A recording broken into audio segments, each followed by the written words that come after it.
Supreme court के justice Sanjiv Khanna 24 अक्टूबर को देश के नए मुख्य न्यायाधीश नियुक्त कर दिए गए। जस्टिस खन्ना देश के 11वें मुख्य न्यायाधीश होंगे। मौजूदा मुख्य न्यायाधीश डीवाई चंद्रचूड़ 10 नवंबर को अपने पद से रिटायर होंगे। इसके एक दिन बाद ही यानी कि 11 नवंबर को जस्टिस संजीव खन्ना देश के चीफ जस्टिस पद की शपथ लेंगे। जस्टिस खन्ना ने अपना कैरियर 1983 में शुरू किया था। सुप्रीम कोर्ट से पहले वो दिल्ली के 30 Hazari district court, Delhi high court समेत कई अदालतों में प्रैक्टिस कर चुके हैं। अपने अब तक के कैरियर के दौरान जस्टिस खन्ना और उनकी भागीदारी वाली सुप्रीम कोर्ट की बेंच ने कई अहम फैसले सुनाए हैं। तो आइए जानते हैं ऐसे 4 अहम फैसलों और उनके असर के बारे में। Electoral bond case. Justice Khanna उस बेंच में शामिल थे जिसने 2024 के एक ऐतिहासिक फैसले में इलेक्टोरल बॉन्ड को असंवैधानिक करार दिया था। इस बेंच में justice DY Chandrachud, justice Sanjiv Khanna, justice BR. Gavai, justice JB. Pardiwala और जस्टिस मनोज मिश्र थे। इस मामले में फैसला सुनाते हुए बेंच ने कहा था कि इलेक्टोरल बॉन्ड स्कीम सूचना के अधिकार का उल्लंघन करता है, क्योंकि इसमें इलेक्टोरल बॉन्ड खरीदने वाली जानकारी सिर्फ बैंक के अफवाहों तक ही सीमित रहती है। बेंच ने इलेक्टोरल बॉन्ड के मामले में पारदर्शिता की कमी का सवाल उठाया था।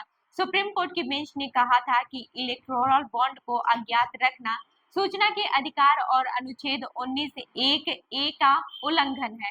सुप्रीम कोर्ट के मुख्य न्यायाधीश डीवाई चंद्रचूड़ ने इस मामले में फैसला सुनाते हुए कहा था, राजनीतिक पार्टियों को आर्थिक मदद से उनके बदले में कुछ और प्रबंध करने की व्यवस्था को बढ़ावा मिल सकता है।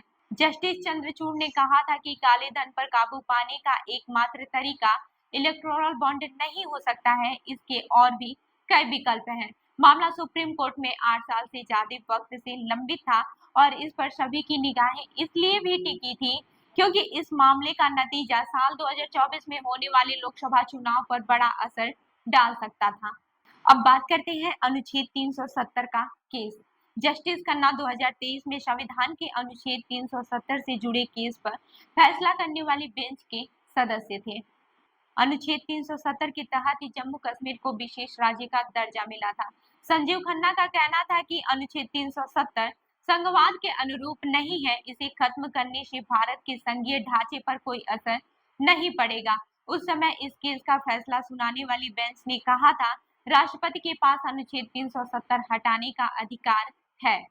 वहीं चीफ जस्टिस डीवाई चंद्रचूड़ ने कहा था कि जम्मू कश्मीर संविधान सभा की सिफारिशों राष्ट्रपति के लिए बाध्यकारी नहीं है और भारतीय संविधान के सभी प्रावधान जम्मू कश्मीर पर लागू हो सकते हैं।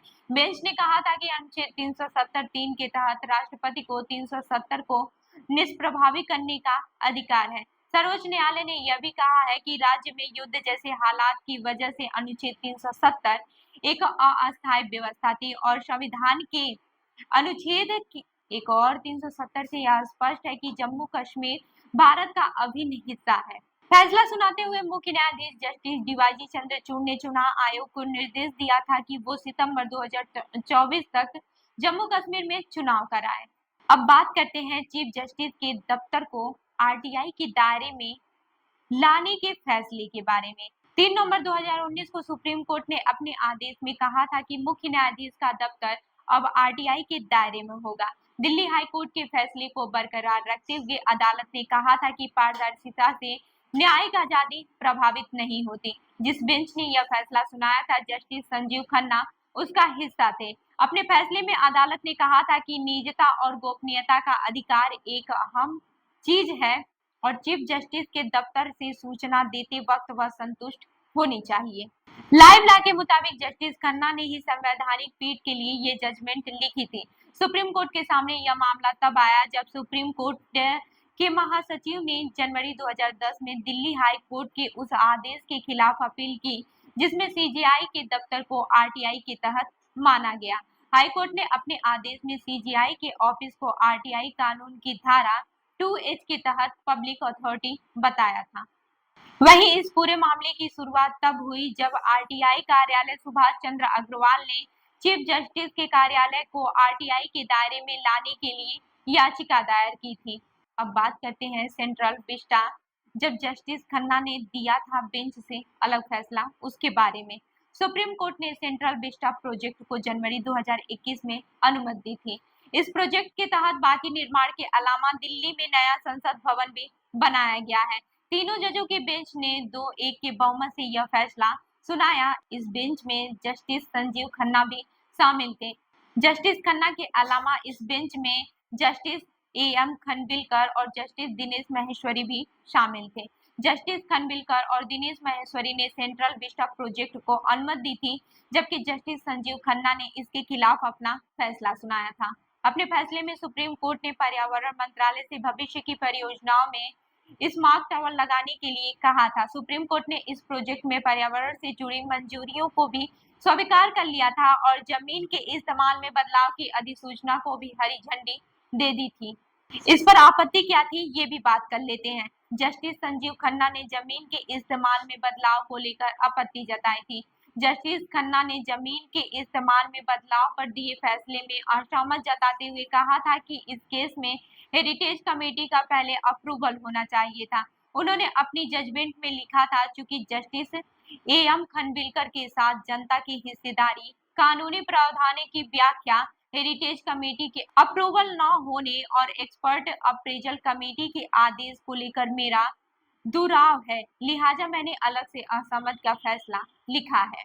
जस्टिस खन्ना ने लिखा, विकास योजनाओं को लेकर इस केस में पर्याप्त नोटिस नहीं दिया गया। उनके मुताबिक मौजूदा और प्रस्तावित लैंड यूज और प्लाट नंबरों का गजट नोटिफिकेशन काफी नहीं है। उनका मत था कि प्रस्तावित पुनर्विकास योजना के बारे में स्पष्ट जानकारी होनी चाहिए थी, ताकि लोग जानकारी के साथ कोई राय बना सके, जिससे जनता की हिस्सेदारी का फायदा होता, न कि सिर्फ एक मशीन प्रक्रिया या फिर औपचारिकता का। Justice Sanjiv Khanna supreme court के उस 2 सदस्यीय बेंच में भी शामिल थे जिसने दिल्ली के तत्कालीन मुख्यमंत्री अरविंद केजरीवाल को अंतरिम जमानत दी थी। जस्टिस खन्ना का कार्यकाल 6 महीने से कुछ अधिक समय के लिए होगा। वो 13 मई 2025 को अपने पद से रिटायर होंगे। तो इस खबर पर क्या है आपकी राय, हमें जरूर बताएं। मैं हूं रूबी आपके साथ और आप देख रहे हैं जन दर्पण न्यूज। धन्यवाद।